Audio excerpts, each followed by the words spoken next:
Non sono un esperto di Islam, ma da osservatore mi interrogo sui segni della nostra epoca. E tra le molte domande che possiamo porci, una in particolare mi sembra urgente. L'Islam, inteso come sistema sociale e non solo come religione, è un sistema in crisi? Di seguito propongo 6 osservazioni a sostegno di questo dubbio, con la consapevolezza che una risposta definitiva richiederebbe un'analisi più approfondita e multidisciplinare. Conflittualità interna. Uno degli aspetti più evidenti della situazione del mondo islamico è il livello di conflittualità interna, che appare straordinariamente elevato e persistente. Le tensioni tra sunniti e sciiti, le lotte intestine nei vari paesi, i conflitti tra fazioni, le guerre civili e i colpi di Stato sono fenomeni ricorrenti. Paesi come Iraq, Siria, Yemen e Libia sono dilaniati da conflitti che spesso hanno una componente settaria e nessun grande progetto di unificazione sembra emergere. Questo scenario fa pensare a un sistema sociale e politico incapace di trovare una sintesi stabile e di gestire le proprie tensioni interne in modo costruttivo. Le divisioni non sono solo religiose, ma anche politiche ed economiche. Le differenze tra monarchie del Golfo, repubbliche autoritarie e paesi con esperimenti democratici falliti mostrano la difficoltà di trovare un modello politico condiviso. Inoltre, le influenze esterne, Occidente, Russia, Cina, contribuiscono a mantenere lo stato di instabilità, spesso sfruttando le rivalità locali per interessi geopolitici più ampi. Rapporti con la modernità. Il mondo islamico presenta una forte tensione nei confronti della modernità.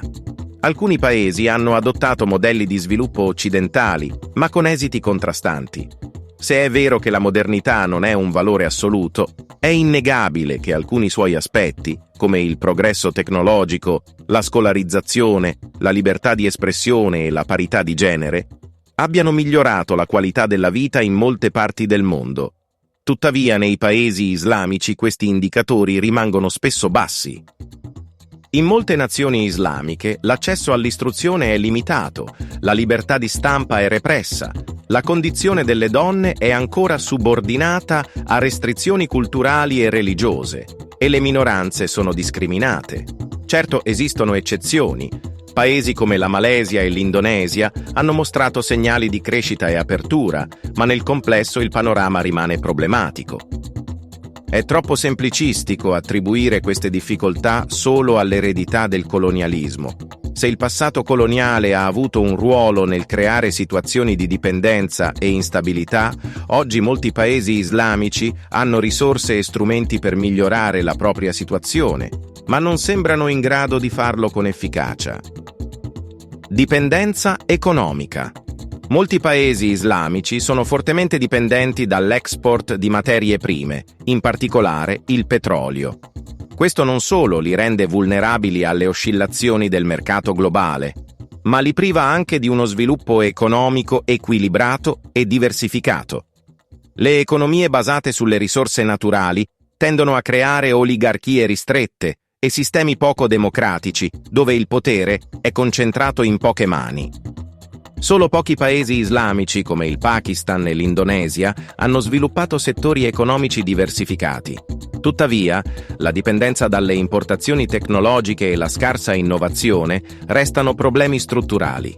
I paesi del Golfo, pur avendo avviato progetti ambiziosi di diversificazione economica, ad esempio Vision 2030 dell'Arabia Saudita, restano fortemente legati al petrolio e al gas. Assenza di una visione strategica a lungo termine.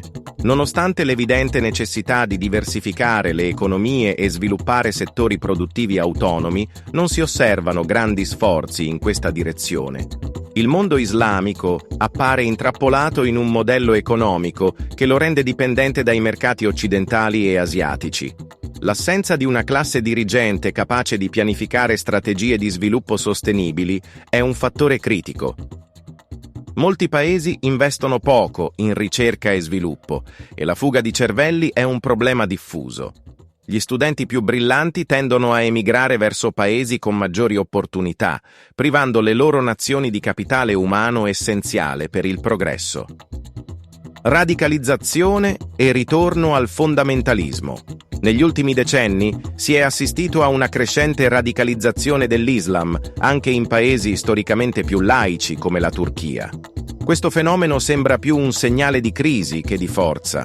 I movimenti fondamentalisti spesso emergono quando una società si sente minacciata o priva di prospettive.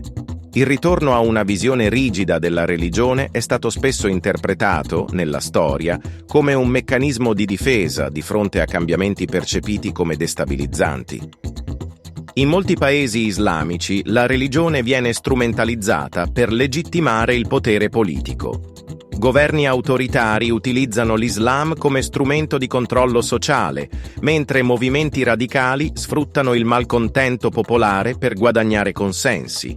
Tuttavia, questa tendenza non sembra portare a una maggiore coesione sociale, ma piuttosto ad ulteriori divisioni e conflitti. L'anticapitalismo svanito? Negli anni 60 e 70, molti movimenti islamici erano caratterizzati da una forte componente anticapitalista. L'Egitto di Nasser, la Siria ba'athista e l'OLP avevano una matrice ideologica che rifiutava il modello economico occidentale e cercava alternative basate sul socialismo arabo o sull'islamismo politico con una dimensione sociale. Oggi questa spinta sembra essersi esaurita. I paesi islamici, con poche eccezioni, sono ormai pienamente inseriti nel sistema capitalistico globale. Anche i movimenti islamisti, che un tempo si opponevano all'economia di mercato, hanno spesso abbracciato modelli economici neoliberisti. Le monarchie del Golfo investono nei mercati finanziari globali e persino movimenti radicali come i talebani cercano accordi economici con la Cina o con altri attori internazionali. Alla luce di queste considerazioni, si può dire che l'Islam, come sistema sociale e politico, stia attraversando una crisi? Se per crisi intendiamo un momento di profonda trasformazione e instabilità, la risposta sembra essere affermativa. Le tensioni interne, la difficoltà di adattarsi alla modernità, la dipendenza economica, la mancanza di una visione strategica, la radicalizzazione e l'integrazione nel sistema capitalistico globale senza una direzione chiara sono tutti segnali di una crisi profonda. Tuttavia, la crisi non significa necessariamente declino. La storia ci insegna che le crisi possono anche essere momenti di rinascita e trasformazione.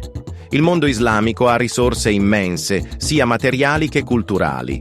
La domanda è se riuscirà a trovare una strada per superare queste difficoltà e costruire un futuro più stabile e prospero.